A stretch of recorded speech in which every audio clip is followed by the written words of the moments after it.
So the Los Angeles Chargers announced on Tuesday that they will be wearing powder blue primarily at home from here on out, which is a good move. And it is one move that I wish they would have made right when they moved back to Los Angeles, kind of differentiate themselves from the days in San Diego. And coming in, and I know that they probably wanted to coincide it with the opening of the brand new stadium, but when you're fighting for LA, sometimes you got to hit your finisher, perhaps a little bit earlier in the match than you would have liked. But going to the powder blue is probably going to be the best marketing move they could do right here, especially getting into the draft. And I think everybody's going to be excited. And everybody's excited for what is happening with the Chargers and with the Rams. There's a lot of buzz here in town. Both football teams, of course, reached. Where were they? What did the Chargers reach? Were they in the AFC Championship game against the Patriots? Am I remembering this correctly? No, they lost in the divisional round. And, of course, the Rams made it to the Super Bowl. So the Chargers made that move, and it's cool. Also, if I may be so bold, I really do believe they need to bring back the black numbers on the side of the helmet because that would look pretty cool. So there it is. The Los Angeles Chargers, powder blue uniforms. Although, you know what? Going way back into the day, I would have liked to have seen them perhaps roll out the Dan Fouts era of the royal bluish, kind of like when they do the color rush. I thought those were pretty sick uniforms. Whatever. That's your uniform news, Mitch. Let's start the show. And what is up, everybody? Thank you for joining in. For anybody who is streaming with us here live on Facebook Live. And, of course, you can find us at facebook.com/Adam Rank. We stream the show live each and every week, most weeks.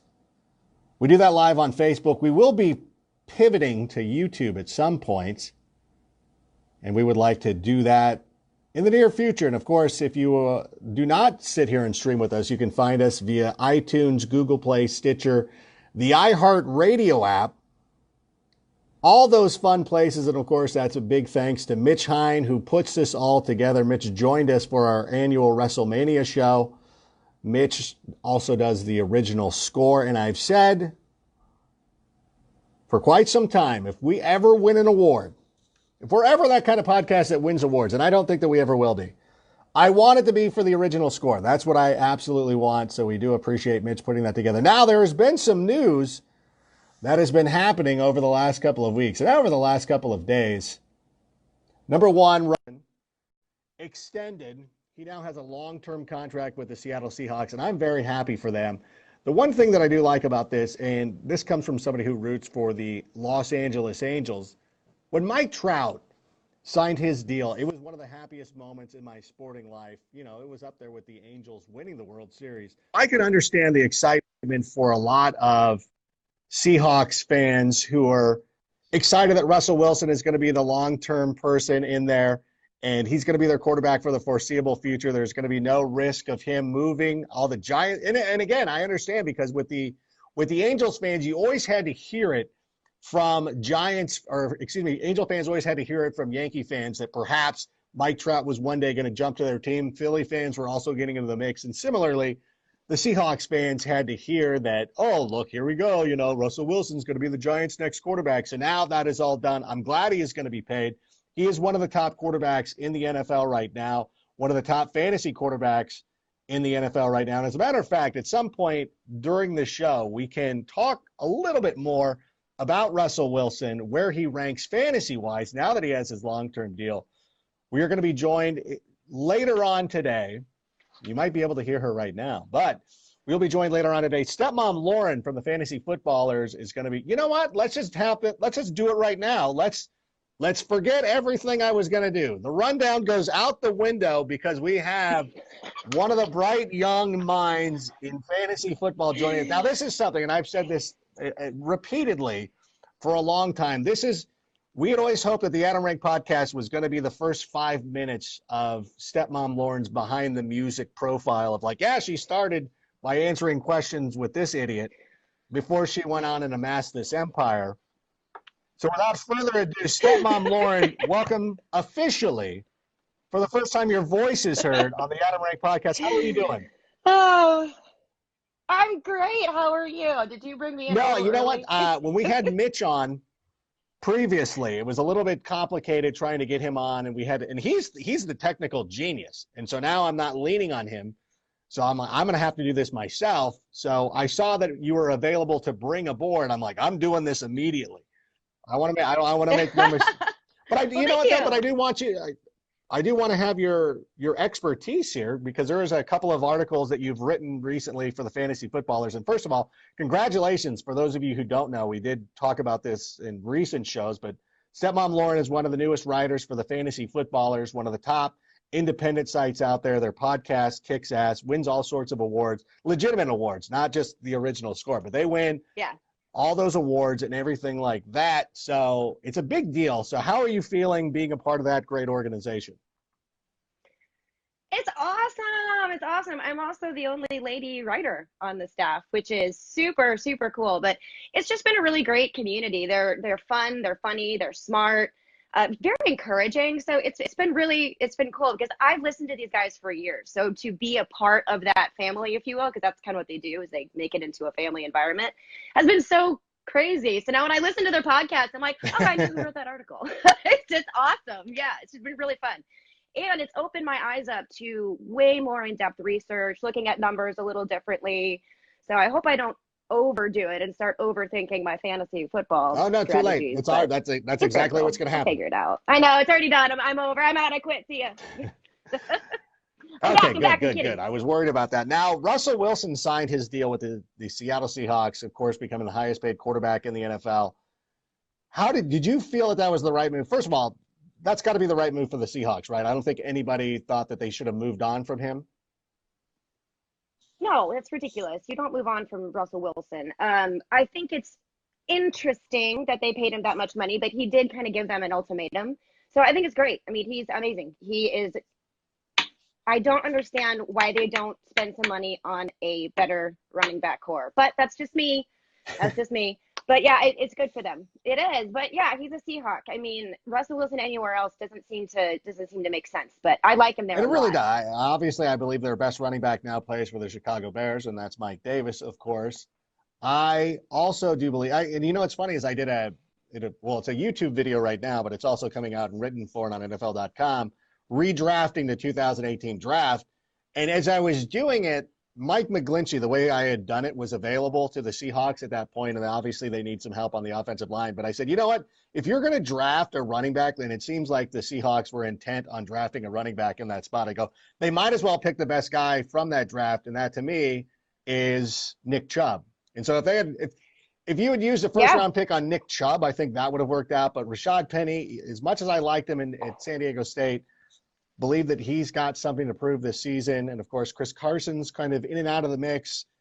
It's for a team that likes to run the ball as much as they do. And I think that's the joke a lot of people have made. Like, well, you're paying him a lot of money to hand off the ball, but Russell Wilson is an efficient fantasy quarterback. And I think that even though he's not slinging the ball around 50 times a game, he is still one of the top quarterbacks in fantasy football.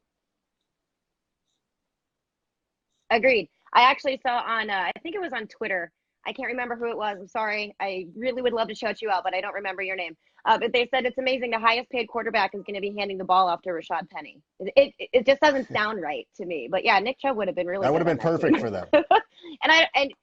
And they didn't rely on his legs very much last year, if like at all.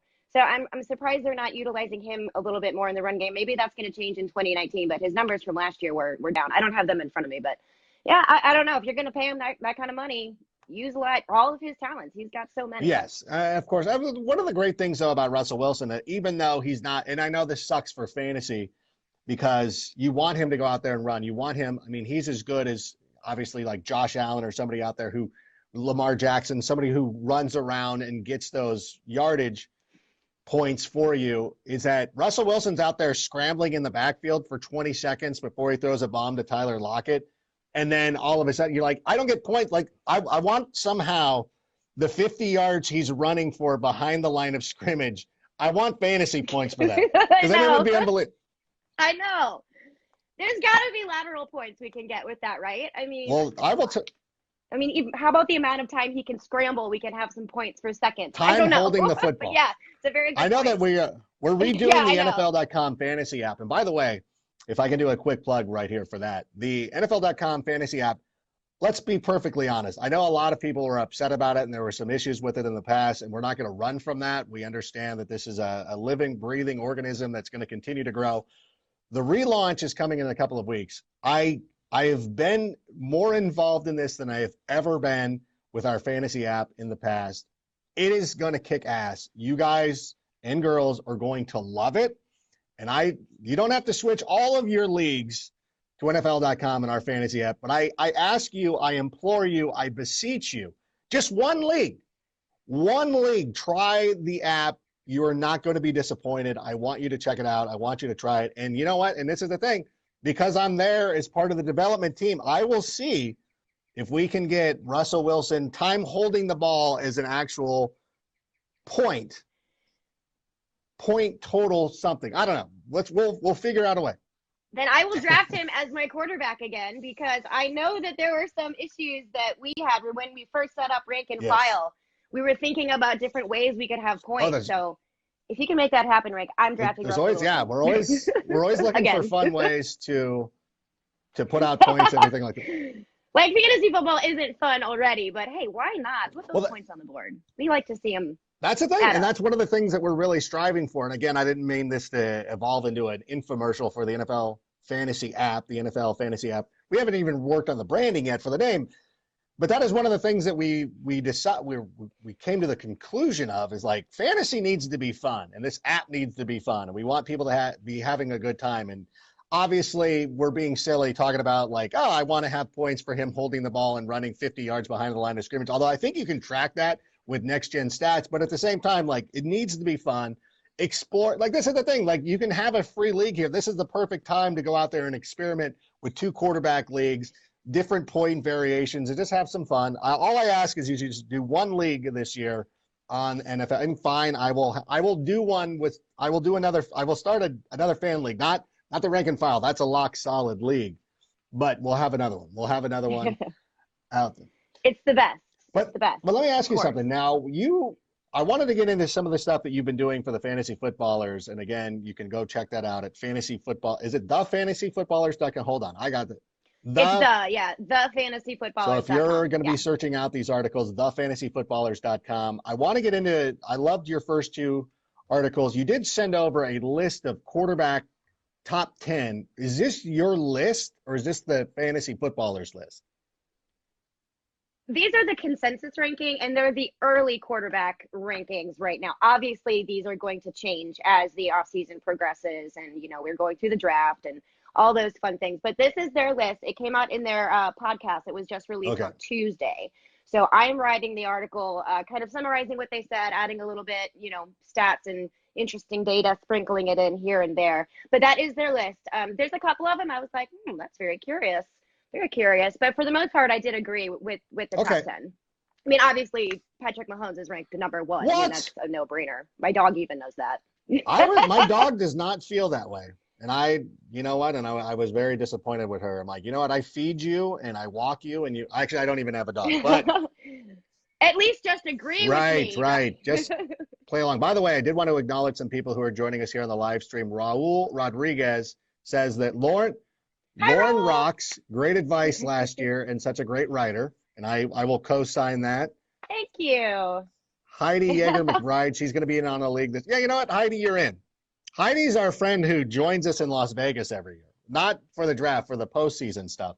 So I guess I have to have her in. And then, of course, Aaron has a way too early keeper question. Do I keep Zeke, who I got in the 3rd round, or Mahomes, who I got in the 12th? I guess that's a fun one to kind of go into these quarterback rankings, and let's talk about that for a moment. Let's answer Aaron's question. And of course, this is for anybody who is downloading the podcast. We do appreciate it, but it is fun to be on the live stream because we can answer your questions like this.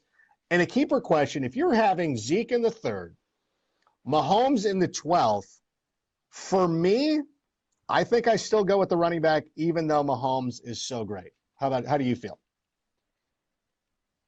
I I agree with you. I do agree with you on that.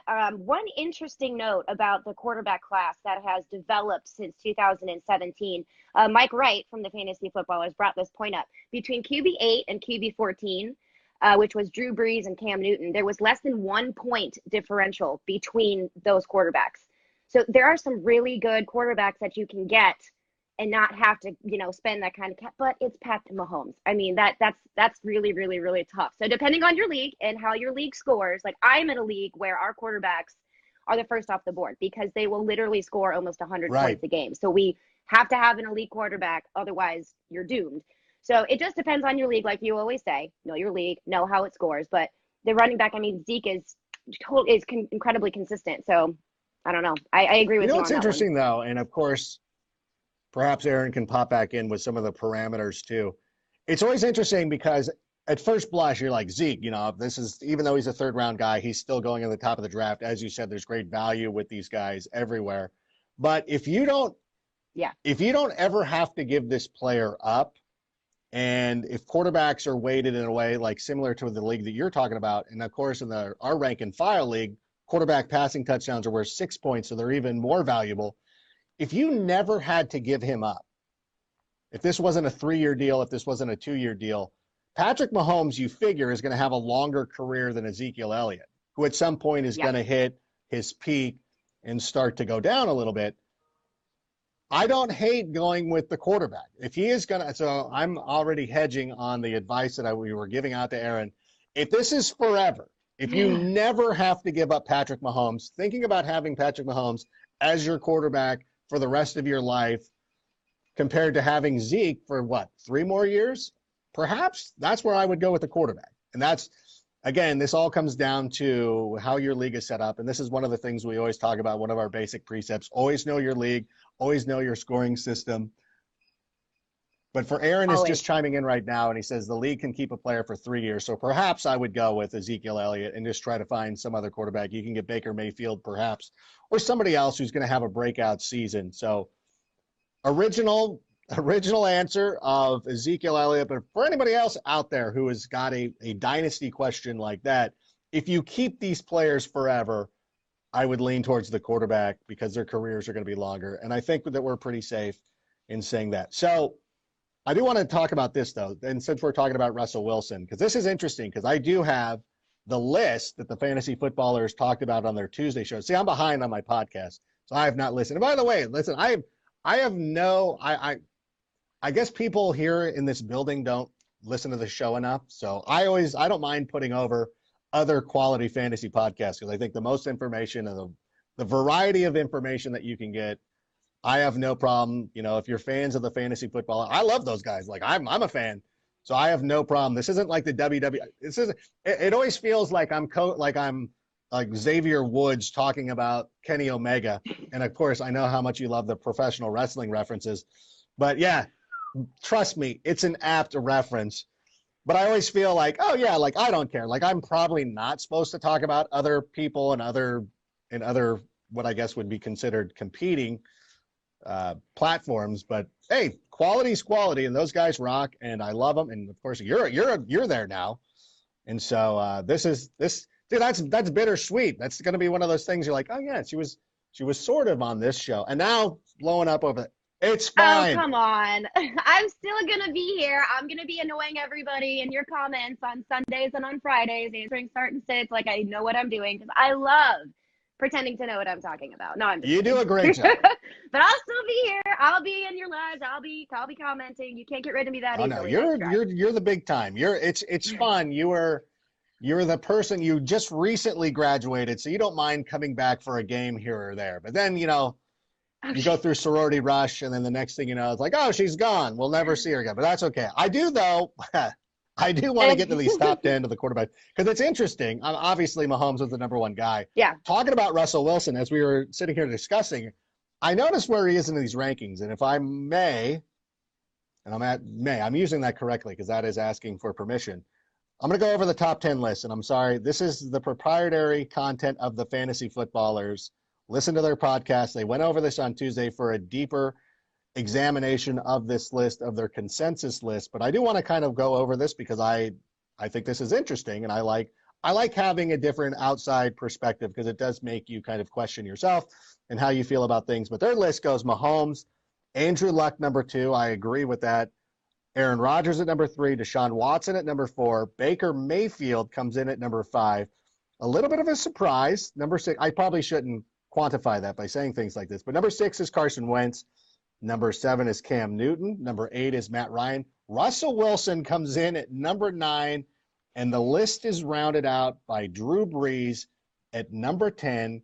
And so I don't want you to give away any spoilers for the article that you will be publishing on the Fantasy Footballers, but what stands out to you with that list?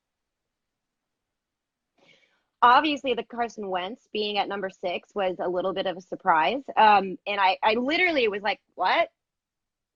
Really? Like, I was almost speechless, which is very rare for me because I talk a lot.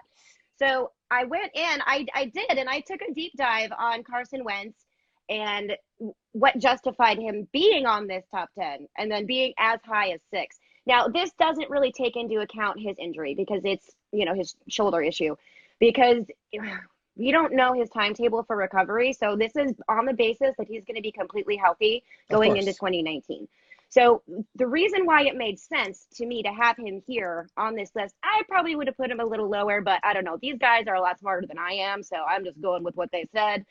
But Carson Wentz of 2017 finished as a QB4 because he can throw the ball, he's accurate, and he ran. The problem is that he ran half as many times, nearly half as many times last year as he did in 2017, which drops him down to a QB 23. So if his knee is healthy now, because they were really worried about it, he stayed in the pocket. He didn't do a lot of movement. His legs really weren't doing anything except hopping up and down. They weren't going north-south.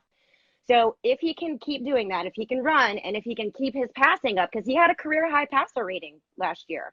So combining those two, like the 2017 Carson Wentz, with the amount of experience he's gained moving forward, he definitely has the potential to be where he is in this list. It's interesting, and you're absolutely right. And I think that the season that he was putting together last year probably doesn't get enough credit because of what Nick Foles came in and did in real football and leading that team deep into the play. And everybody just kind of got caught up in the emotion of, here comes BD Nick, and, all of a sudden he's out there crushing it. And, hey, should they even keep Carson Wentz? Should they hold on to Nick Foles? And that was a conversation. But I think fantasy-wise that, you know what, this makes a lot of sense. And it is the one thing. So I'm in agreement with you. It's the one thing that stands out. And again, the NFL.com, the NFL fantasy app is going to be coming out. It's going to be launching soon. So we don't have consensus rankings and ADP up. So I'm going to use Fantasy Football Calculator just to kind of give you a little bit of an idea. Like, obviously, Patrick Mahomes is coming in at 2.08. We have Aaron Rodgers going in the 4th round, Andrew Luck in the end of the 4th round, Baker Mayfield. So the names that you see on this list is Deshaun Watson. And then Russell Wilson comes in the 6th round, followed by Drew Brees. And I'm looking now, Carson Wentz in the 7th round, and I feel like this is one of the things that it stands out to me. And it's like, God, I don't know that I would have Carson Wentz that high. And looking at it as a list, you're like, I'm not feeling Carson Wentz in that spot. But, if you're in the 7th round and those guys are already off the board, then Carson Wentz does start to make a lot of sense. And the issues that you talk about with the knee, and is he going to run as much as he was doing before? Is he going to do this? That stuff can kind of go out the window because you can draft Carson Wentz. And this is something that I've started doing over the last number of years, is that I don't mind having 2 quarterbacks. I know a lot of people just they're the super hipster, like I draft a quarterback late and I only have 1 and blah, blah, blah. I don't mind having 2 guys. And I think with somebody like Carson Wentz, who has such a high upside and the opportunity to be a top 5, a top 3 fantasy quarterback, that if I get him in the 7th round, I'm happy with that. And then if you wanted to wait a little bit and then you start looking later, like Jameis Winston is somebody you can roll the dice on at some point because you don't know what's going to happen with Bruce Arians. And then, Josh Allen falls to the 11th round. Lamar Jackson's in the 11th round. Dak Prescott, Mitch Trubisky's in the 12th. Like, you can still back him up to where I was surprised that Carson Wentz is so high, just because it looks weird when you're putting it like, do I really want Carson Wentz over Russell Wilson? But for the draft value, I think 7th round Carson Wentz, I think they're onto something here. Exactly. And you can play Carson Wentz on a matchup base only. You know, he doesn't have to be your plug and play automatic start if you don't want to, because the quarterback position is one of those streamable positions based on matchups. So at least you have a dependent, hopefully dependent, let's just assume that he will be. You're going to have a dependent quarterback that you can, you know, start when you need to, start when you have to, and then stream when you have to or when you need to. So, and especially with this draft idea, because he is falling, but he has that potential. He was, like I said, QB4. According to Fantasy Pros, he was QB4 in 2017. And like you said, the upside is there. So while it was surprising in the beginning, now after I did the research, I was like, oh, wow, that makes sense. Yeah, I see it now. I see it now. So yeah, but you know, hey, that's why they're the fantasy footballers and they do what they do, because these guys are mad geniuses when it comes to taking a look at all this information and making it sound so easy to do. And I'm going to ask them to kind of knock it off. If they could just not, like, let's keep that one under wraps. And I appreciate them wanting to put out the information. But, and again, like looking at these quarterbacks, going through the ADP on Fantasy Football Calculator where Carson Wentz and like Phillip Rivers is another player who is never going to crack the top 10 list. Yeah. But again, like that's somebody who always seems to fall. I remember last year just doing the NFL fantasy draft here, the one that we do on the show, is that I drafted two quarterbacks with my last two picks, and Phillip Rivers was one of them. Like it, I think Matt Ryan, like of all the things of like hindsight and things that you wish you could do over, I believe it was Matt Ryan instead of Patrick Mahomes. Because like the experts weren't taking Patrick. Oh, but at the time you're like, I like Patrick. I know. That's one of the things where you got to start thinking about, I need the higher upside guy. But Matt Ryan finishes a quarterback too, so it wasn't like the worst. But exactly. And Matt Ryan, like you said, is also on this list. He's at number 8. The one thing that I really loved looking at the research for was Andrew Luck, who we have at 2. That makes me so happy. I don't know, that caveman just makes me jolly every time I see him. He's fabulous. So it was really good to see how well he did in 2017. Didn't miss a game, played lights out. Their offensive line is so stout, and he's got so many weapons. So it was really nice to see him this high. What stinks is that I want him really badly, and I think his ADP is just going to continue to climb, which, whatever. I may have to pass on Andrew Luck, but we'll see. Like I said, there's a lot of good meat in the later rankings of these quarterbacks. Like I said, last year, less than 1 point differential between QB8 and QB, 24 or something. Yeah. No, 100%. It's like going to the buffet. Like if you're not first in line, and then it doesn't really matter. You're like, oh, I'm waiting anyways. The food is still going to be as great 20 minutes from now than it is right now. So I'll just wait and let people just kind of go and pick and do whatever. Yeah, but then the prime rib's gone, and that's the only thing you wanted was the prime rib. So you're just going to be stuck with mac and cheese and maybe the first ham. Piece of prime rib. So you might go up. You might have to take. The end cut, and that's fine. You know, I have no problem with that, and so that's what I do. One other name on here that's kind of interesting, Cam Newton in number 7. Now, Cam and I have had a very volatile relationship over the years. I personally like Cam Newton. I like him as a person, and every time that I've had the opportunity to speak with him, and it was usually through Madden kind of stuff. So we always kind of had a fun little chuckle, because I was always like, how come your speed? Because I always would talk to him and be like, why is your speed rate? Like, your speed rating needs to be higher. And he'd always be like, yes. You know, and then we would get off like a house of fire. And so I love him, and I like him as a person. I think he's one of the most underrated quarterbacks in the NFL. I feel like the referees don't give him enough protection because he's so big and everything like that. So I'm down with Cam, although it seems like every time that he's my fantasy quarterback, it never seems to work out. And I think we've reached a point. It's that 1 year that it's off. Yeah. I kind of feel like that with Matt Ryan. I feel like every time he's been on a team of mine, it's his bad year. You know, it's his QB 14 year. And then when I don't have him on my team, he's QB 4 or QB 2. It's like, really thanks. Do me a favor. Exactly. And it's one of those things that, and I think Cam and I have kind of, gone I think we've reached a point in our lives where we're comfortable, like, hey, we're better apart. And that's okay. It'd be great. The timing just never seems to sync up. I'm interested, though, why he's so high on this list, because like Wentz, he also has some injury concerns. But unlike Wentz, there really isn't a wealth of talent at the receiver position around him, and that kind of worries me. Yet, exactly. But yet he had a career high 320 pass completions. last year. So if he can do that without the kind of, Antonio Browns, OBJs, Duke Hawkins, if he can do that without those kinds of weapons, man, hello. And I know we have the whole that, the referees don't protect him enough. He did still rush 101 times, and I think he had 4 rushing touchdowns. Yeah, 488 yards and 4 touchdowns. So he has so much potential sneakily. And actually, I would not be surprised if he ends up moving up a little bit in these rankings. I don't want to see that because, again, I want his ADP to drop. I do not want it to go up because I think Cam Newton would be a huge fantasy asset. Maybe not for you. I know you guys have issues.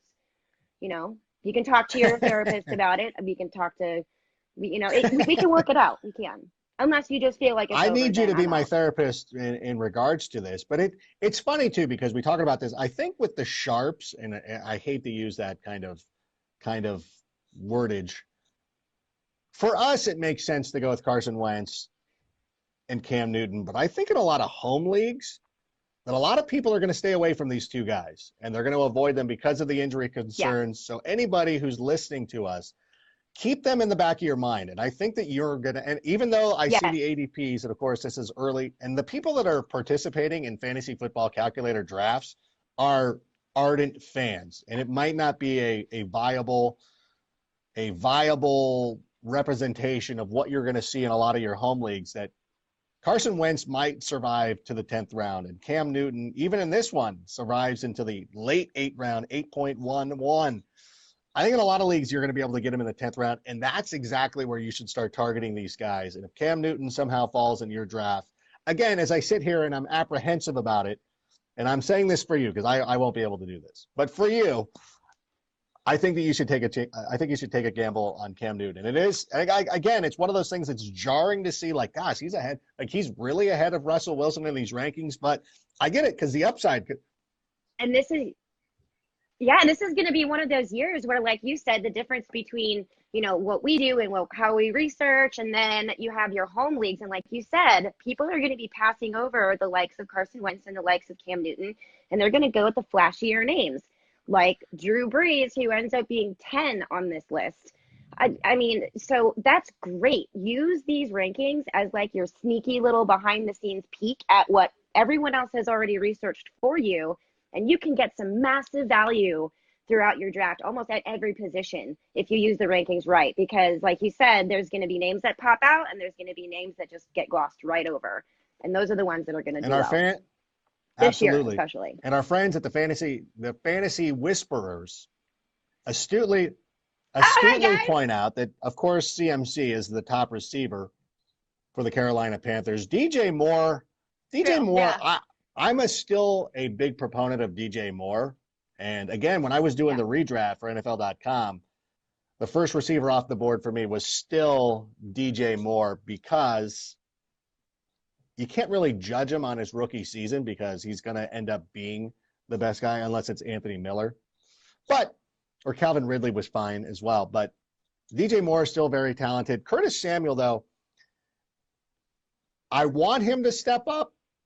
I'm not counting on him to step up, but I do believe that he has that kind of skill set that could make him very valuable. But again, even though there's potential, and I love Christian McCaffrey, of course, and I love DJ Moore, I get it, but I still believe that there needs to be some other component there to help get them to the next level. Perhaps it's Dez Bryant, perhaps it's somebody who comes available in the second wave of free agency. I don't know who that is going to be, but it is going to be somebody. Now, Baker Mayfield, 5th on this list. How are you feeling about Baker?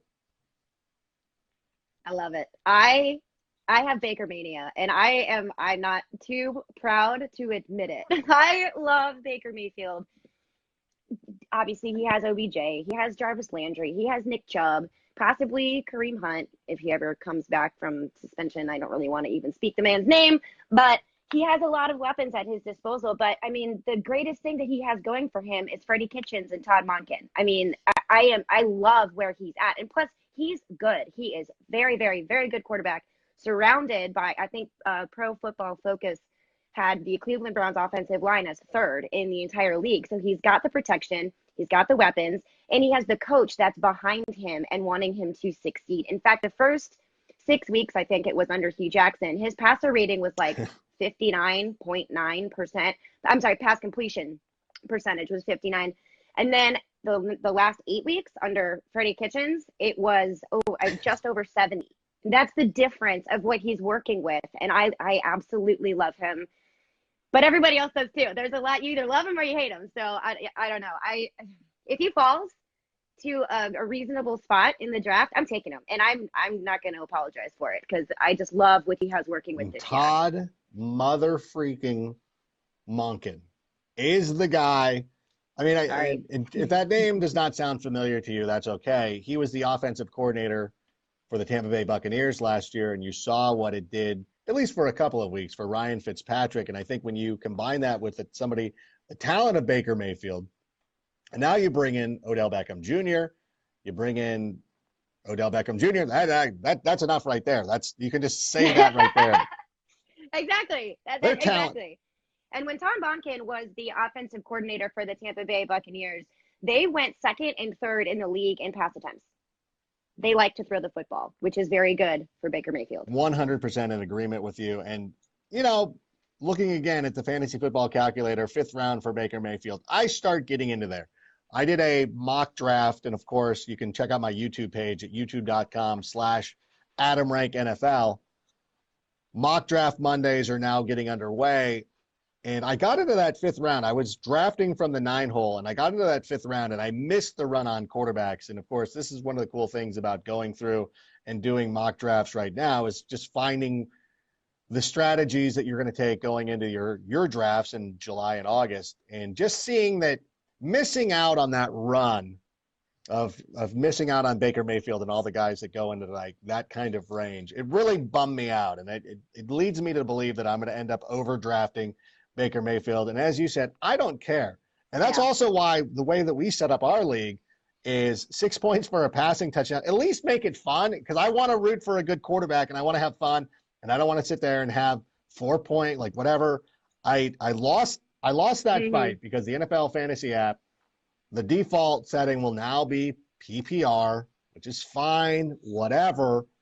I wonder whose idea that was. I really was pushing for 6 points for a passing touchdown. I did not get that far, but it's like, you know what? It's super easy to fix.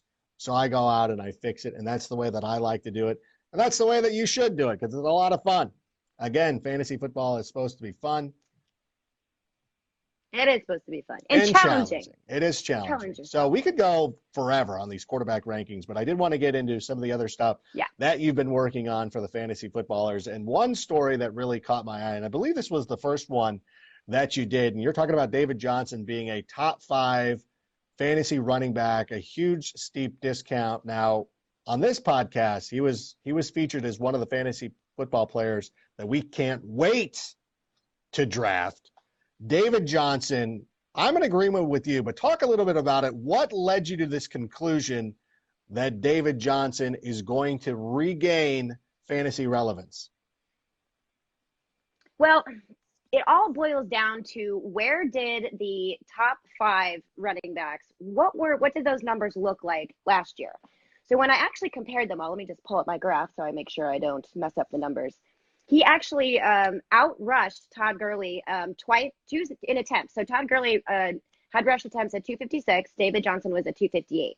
So, I mean, that's Todd Gurley we're talking about. And then we go down the line. Saquon Barkley had 261. Christian McCaffrey, 219. Alvin Kamara only had 194.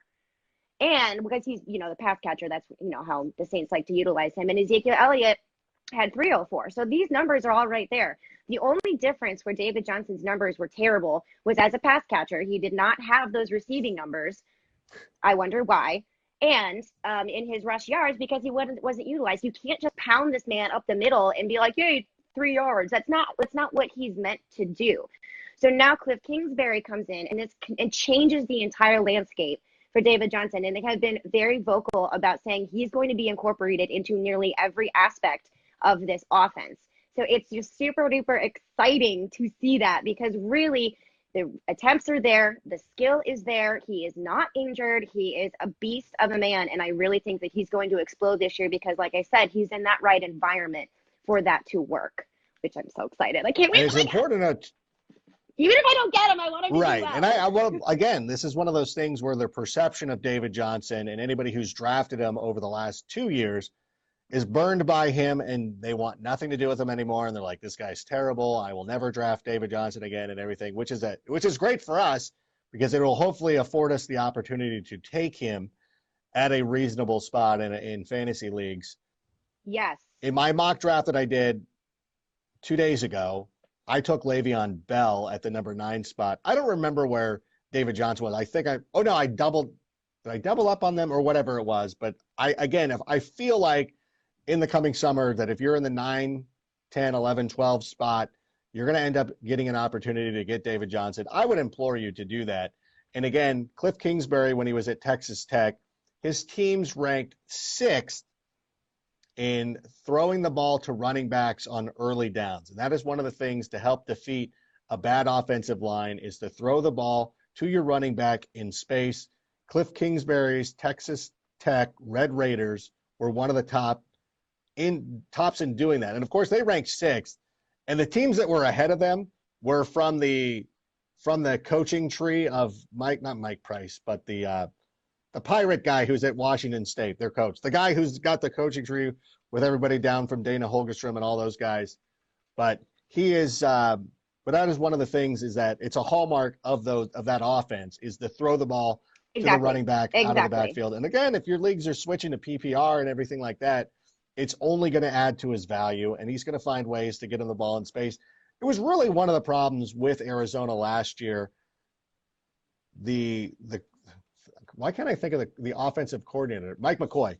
So Mike McCoy was the offensive coordinator. He'd never really found a way to get him the ball. There was one play against the Chicago Bears in week 3 where they put David Johnson out in the slot. He caught a touchdown pass, and you're like, well, it sucks because they were playing the Bears, and I wasn't enjoying that. But I'm like, well, at least now they understand how to utilize this player. And then they never went back to it for seemingly the rest of the season. And then we're like, Byron Leftwich is coming in. Yay, it's going to turn around. And no, it didn't. So I'm hoping to capitalize on that extreme disappointment that he gave a lot of fantasy owners last year. And just speaking about where to draft from earlier, the Fantasy Whisperers had actually asked me if I had my choice to pick whatever in the draft. If in a 12-person league, I want to draft 10 to 12. In a 10-person, I want to draft 8 to 10. There's so much value late because of players like David Johnson that are falling because they were so disappointing last season. And so I did a couple. Actually, I didn't. I looked at a couple of them. But Johnny from the Fantasy Whisperers, he ended up doing a mock draft from, I think, the 10th position out of 12. And he gave me those crazy googly eye emoji. And he's like, holy crap, this is crazy. So yeah, there's so much value late to be had this year if their ADPs stay where they're at. Because if they start climbing, then it's like, well, Would there be any hesitation for you if the Cardinals did draft Kyler Murray and they got rid of Josh Rosen? Would that affect your ranking of David Johnson at all? It would probably make him go up, to be completely honest. And you and I had talked about this, and I also mentioned this in my article. David Johnson is very safe. Like you said, what is the best way to avoid the pass rush from a terrible offensive line, which is what they need to be looking at in the draft and in free agency, is shoring that their offensive line up for sure. But you just dump it off to your stud pass-catching running back who happens to have the best hands in the NFL. What better way? So for me, it doesn't matter which quarterback is going to be in place. I mean, in the negative way. But for Kyler Murray, that does bolster him even further up into my mind and into my rankings. And I am already like butterflies. I want to draft him right now, but I can't because we're not drafting yet. Oh my gosh, I got to figure out a way. And I know that we already have the draft order set on from last year because we do it based on record. And I think, what was it? The consolation prize winner gets the first pick or whatever it was that we set up. But so now I have to go back and look and see if I'm drafting in front of you or not. And now that I hope that I am, because the Fantasy Whisperers and hello.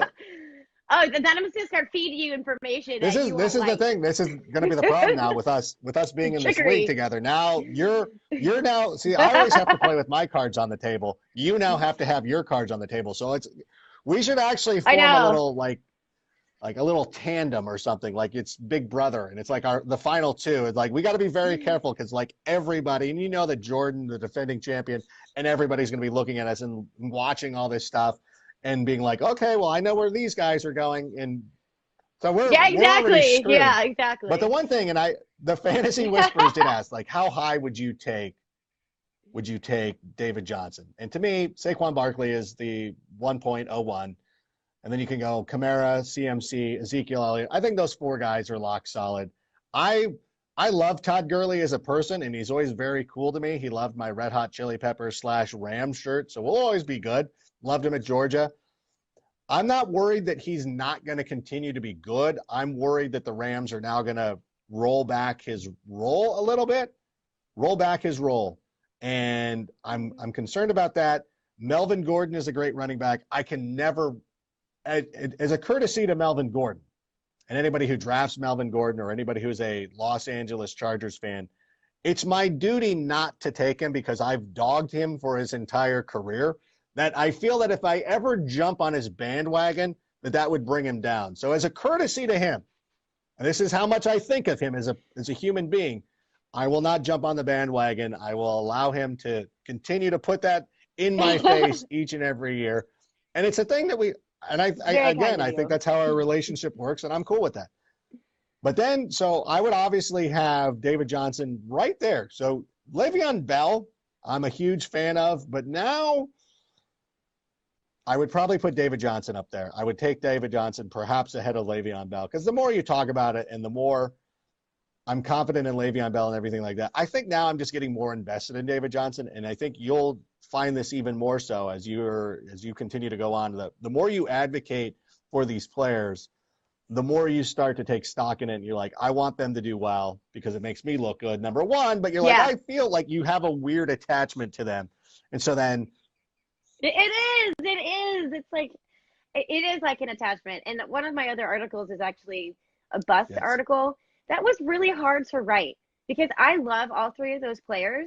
And I'm basically telling them that they're going to fail, which was like, oh, I feel so sad because you do all this research about it and you're like, oh, there's so much potential to do great, then so much to bust. So I totally agree with you. You do form some kind of weird emotional attachment when you spend so long. Well, since you brought it up, let's talk about that list of players. This is the article number 2 from Stepmom Lauren for the Fantasy Footballers. 3 potential. This one is potential a little busts for 2019. We'll go through it one by one, build up to it. Number 1, you had Leonard Fournette. And again, in full transparency, he has been featured on this podcast as a player I can't wait to not draft. But you think that he's a potential bust candidate? Why is that? Well, poor Leonard Fournette. I mean, you could put a little bit into his off-field antics, some of his maturity issues. Fine, he's had those. His recent arrest, it was a speeding ticket. It's not that big of a deal. And actually, it really doesn't have anything to do with Leonard Fournette. What it has to do is this new hire that's coming in Ryan DiFilippo. I don't trust him at all. Now, he was with Nick Foles with the Eagles, right? And they went on to win a Super Bowl. I get it that they are going to pair them up again in Jacksonville to fix that passing game that needs so much work. I get it. I'm just afraid that they're not going to utilize Leonard Fournette correctly because Ryan DiFilippo's history with Dalvin Cook was atrocious. And I'm really afraid that they are going to do the same thing in Jacksonville. And that's going to stink because I think a lot of people are really hyped up on him and they're going to be taking him earlier. I think his EDP is actually starting to fall now because of that arrest, but we'll need to see how the rest of the summer shores up. But he's not going to be one of those players that you're going to be able to plug and play and say, oh, yep, automatic points. Maybe he has a down game every once in a while, whatever. He's Leonard Fournette. He's not going to be that player this year, in my opinion, based on the research and because of Ryan DiFilippo. That's my whole reason. Yeah, it was an interesting hire to me because obviously he did not work out well with Minnesota, as you talked about, and you talk about it here. You know, the week after DiFilippo was fired in Week 14, Dalvin Cook had 19 attempts for 136 yards and 2 touchdowns against the Miami Dolphins. Mike Zimmer is that old school coach who would rather run the football. They don't want to throw the ball. They want to have a strong defense, and they want to run the football.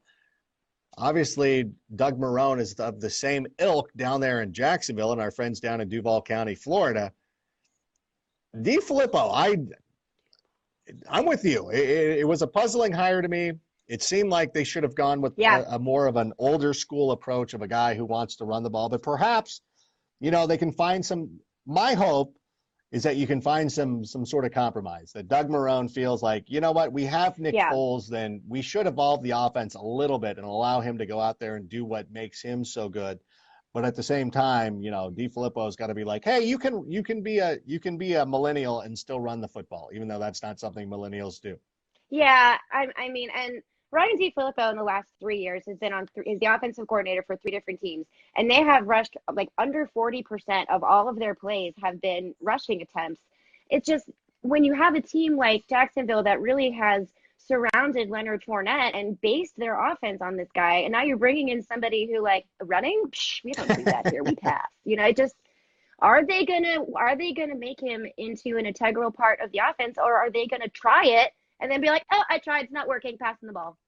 I don't know. And that's what he has potential to be great, but I think he has potential to have huge bust because he's going to be forgotten. Everyone's going to be chewing their nails, getting mad, angrily tweeting because Leonard Fournette didn't score them 40 fantasy points every week. Why aren't they running Leonard Fournette? I can already see it right now. I know. Well, it's just Ryan DeFilippo. I told you. So I want to be wrong, but I want to be right. I'm in a very interesting position. No, it's true. And in his current ADP, according to Fantasy Football Calculator, 3.02, coming in just behind T.Y. Hilton, a slot ahead of Adam Thielen.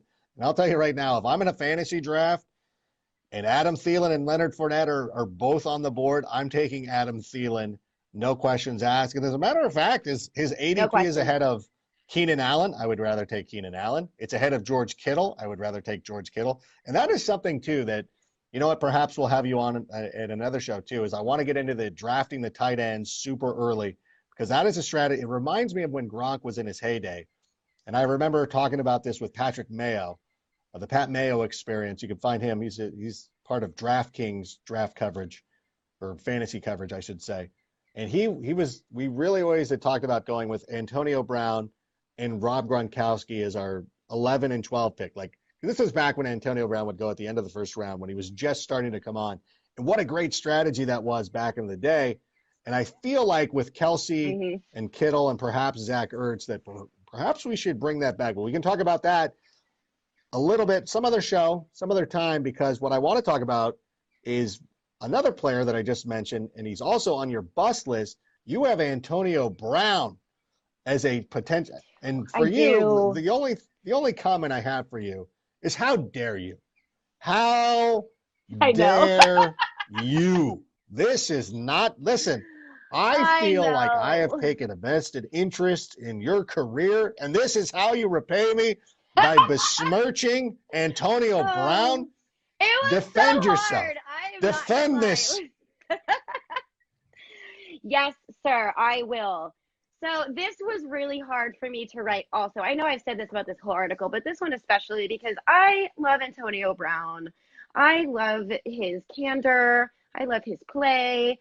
But, I mean, he's in Oakland. I mean, and this is not a knock on Derek Carr, but he's not Ben Roethlisberger. He doesn't have that same kind of working offensive line. He doesn't have Le'Veon. I mean, their offensive line is pretty good, but he doesn't have Le'Veon Bell. He doesn't have a Juju Smith-Schuster. Instead, he has Isaiah Crowell and J.J. Nelson. Tyrell Williams, He's going to have double coverage. And while Antonio Brown, oh, that's right. I forgot about that one. And even though Antonio Brown is a freak athlete and he will, with his double coverage, he will get separation. I don't think Derek Carr is going to be able to get him the ball like Ben Roethlisberger has been able to do in the past. I'm not saying he's not going to have production. So that's one thing I need to make very clear. He's going to get you points. I don't think it's going to be like the Antonio Brown of, seasons past, but people are going to be taking him super duper high. And unfortunately, for where you are drafting him, if it's super expensive, unless he miraculously falls to you in some later rounds, taking him as high as he is, he's not going to create the points that you want to have from that high of a draft pick. So that's why he's on this list. Not that he's going to completely fizzle out of fantasy relevance. I think he'll still be there, but he's just not going to be that Antonio Brown that you really want to invest heavy, high draft capital for. He's one of those players that I'm a big believer in, and I think that Derek Carr can end up going back to his 2016 numbers where he had that breakout season, which led him to become one of the highest paid quarterbacks in the league. And one of the things that Derek Carr does is he doesn't turn the ball over. Not that that really matters here, but I feel like he can be an efficient quarterback and get the ball to Antonio Brown. And I think that they're working on that chemistry. But you're absolutely right in the fact that again, when I did the mock draft Monday, I had Le'Veon as a joke, not as a joke, but as a lark. You know, I took Le'Veon Bell at 1.09, and that means I took Antonio Brown at 2.04. Might still be a little too rich for the production that he's going to get you because you can't, again, count on the Pittsburgh Steeler type of production that he had. Even though I'm a bigger believer in Isaiah, I love Isaiah Crowell as a pickup in this offense, and I know that he's a journeyman and he's toured around and he's all over the place, and he's the guy who's hanging out at the rec center playing pickup games, and he joins every team. He's just always on the losing team, but he's kind of the best guy on that losing team, so he always gets picked up here and there. And one of the most fascinating things I found looking through Next Gen Stats is that Isaiah Crowell was third in the NFL in yards after close, behind Derrick Henry and, of course, Nick Chubb, who was out of this world last season. So I really like this pickup for them. I think that Tyrell Williams will eventually be their burner. So Antonio Brown's probably not going to be the field stretcher that he was earlier in his career, but catch more balls around the line of scrimmage, which helps him in PPR leagues. I do like him a little bit later. We see his draft position here at the Fantasy Football Calculator, 2.07, just ahead of Nick Chubb. Again, like Nick Chubb is there. I'm like, I don't know that I don't take Nick Chubb there. The receivers coming after him are Mike Evans, and I'm like, I might still go AB. T.Y. Hilton, I'm like, I still feel better about AB. Adam Thielen, for whatever reason, is always ranked way too low for me, but whatever.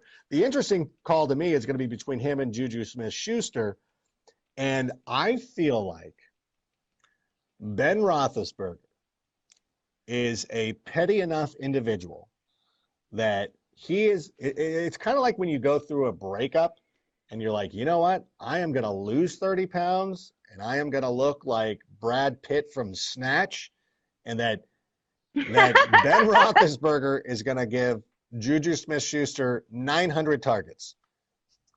Right? I know. I agree. I totally agree with you. I totally agree. He can be so football-y catty, if that is I love it. You just coined it. That's a perfect phrase.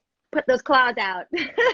But yeah, oh my gosh, especially with all of this, Twitter chatter that's been going on between AB and Juju, maybe he'll just especially want to come to his new wide receiver ones back and be like, oh yeah, really? I'll take this type of deal. But I would not put it past Ben to do that. That would be awesome. That would be so I really awesome. do believe that is going to be the case. And I feel this whole saga. And again, I know that everybody was on Antonio Brown's case.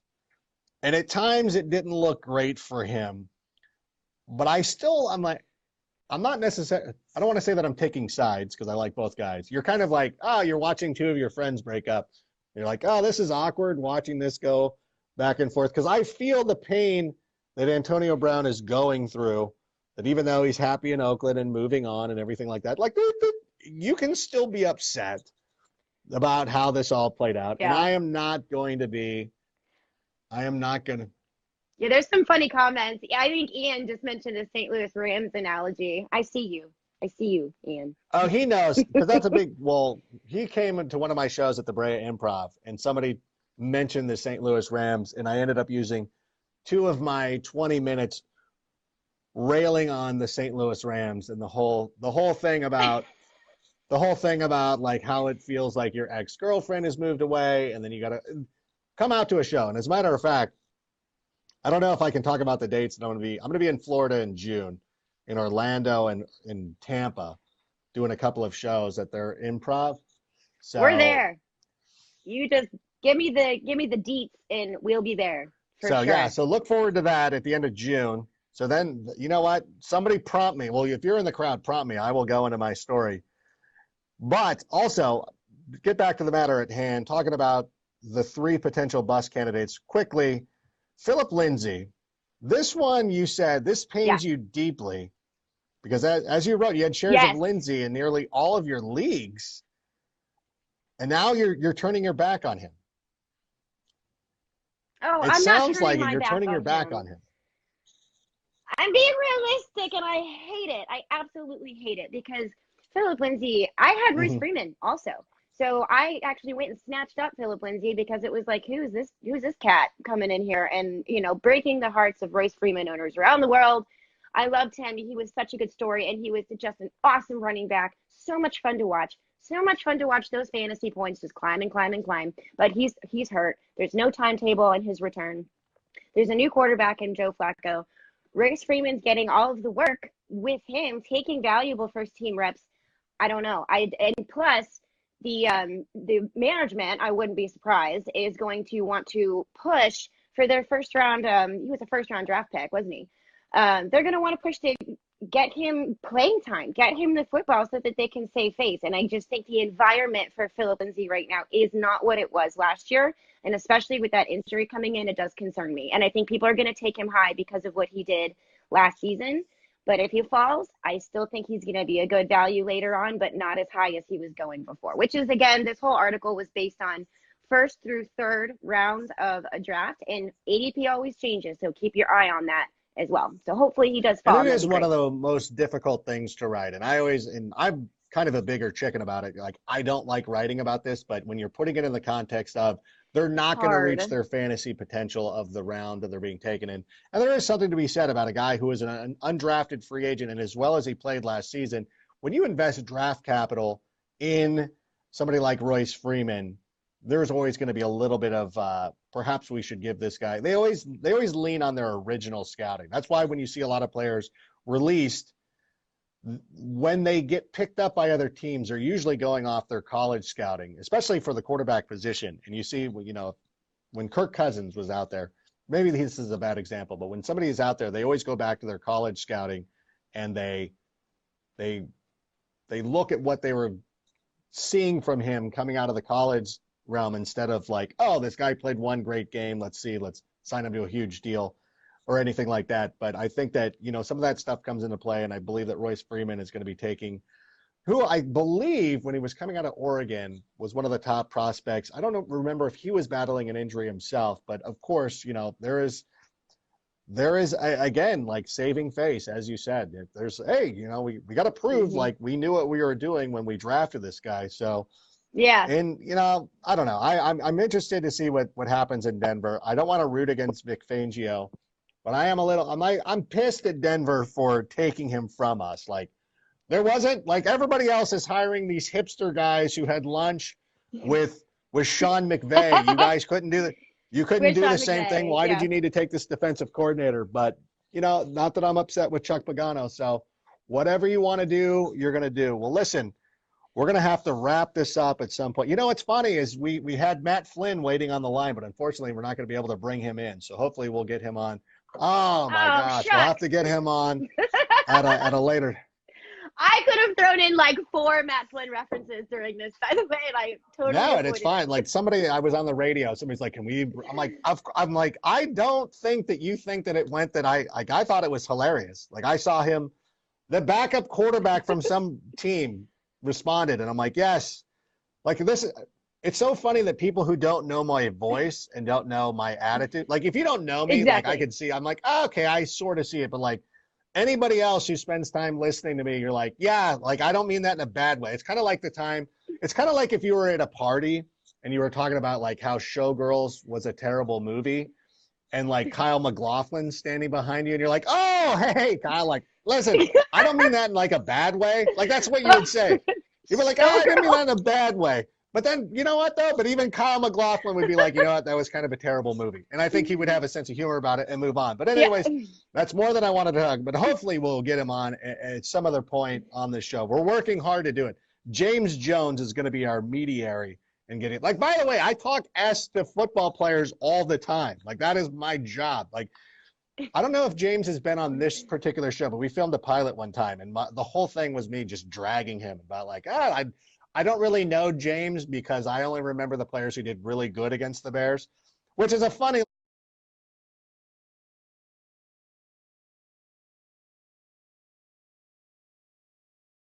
line. James Jones killed the Bears, which is why I know his name and why I don't like him. No, I do. He's a lovely person. He is one of the best guys going. But in any event, all that being said, we want to thank Stepmom Lauren for being here finally as a active voice, not just somebody who is here in the comments helping us answer questions during the day, although we do appreciate that. But she is one of the brightest young minds in fantasy football, a future superstar in the making, no longer a sleeper. She is a high-round draft pick. And, of course, you can check out some more of her work at the Fantasy Footballers. She has her own Facebook page at facebook.com/stepmomlauren. Follow her on Twitter at stepmomlauren. I assume your Instagram is also stepmomlauren. So look for the Stepmom Lauren brand. She is a big part of this show. And, of course, she is going to be a huge part of the Fantasy Footballers. We thank her for being here. Stepmom Lauren, thank you so much. That's me. Thank you, Ray. Well, thank you. And there she goes, Stepmom Lauren. And again, check her out. And a big thanks to everybody who joined us here on the Facebook Live. And, of course, if you're downloading us as a podcast with that, we do appreciate you. You could comment, rate, do whatever they ask you to do. You can check that out. And, of course, you can check out our YouTube page at youtube.com/Adam Rank. Matt Flynn does, but anyways, you can follow me at Adam Rank. And of course, there's going to be a brand new fantasy app launching from us. We implore you to get that out. Tim, thank you. I saw, and everybody who's here, Heidi, Tim, Rick, Raul, Ian Gillis, and everybody who is joining us here on the live feed. We do appreciate you. Gail's here. You know, it's a party now. You know, Gail, oh my gosh, Gail, she came super late. I'm sorry. The party's already broken up, Gail. I don't know what there might be a natty light still in the fridge, but the party is broken up. But we do appreciate everybody who takes some time to hang out with us. And we're getting closer and closer. The real NFL draft is coming up in a couple of weeks, depending on when you're listening, a couple of days, I should say, depending on when you're downloading and listening to this. But we do appreciate you doing all that stuff. And we're going to start ramping up the coverage. We're going to start going full bore into this fantasy football thing, and we're going to try to get you prepared for as many drafts as possible. So there is a boxed wine, I think, still. So we got it. So go ahead and go ahead. All right, everybody. But thank you so much for doing that. We will talk to you in the near future. Until that time, we'll see you later. Bye.